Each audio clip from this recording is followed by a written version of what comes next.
In front of me is Motorola Signature, and today I would like to show you how you can connect it using Bluetooth.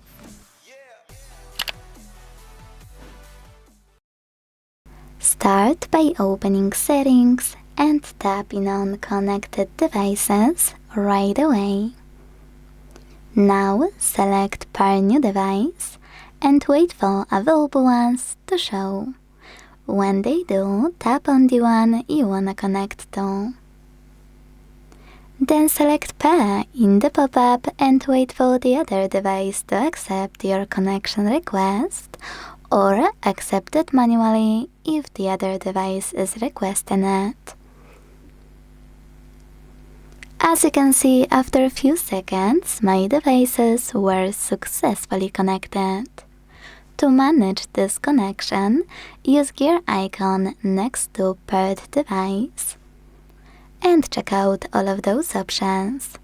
If you want to unpair it, just hit forget and confirm your choice in the pop-up.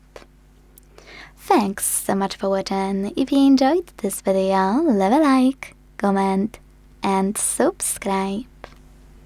Bye!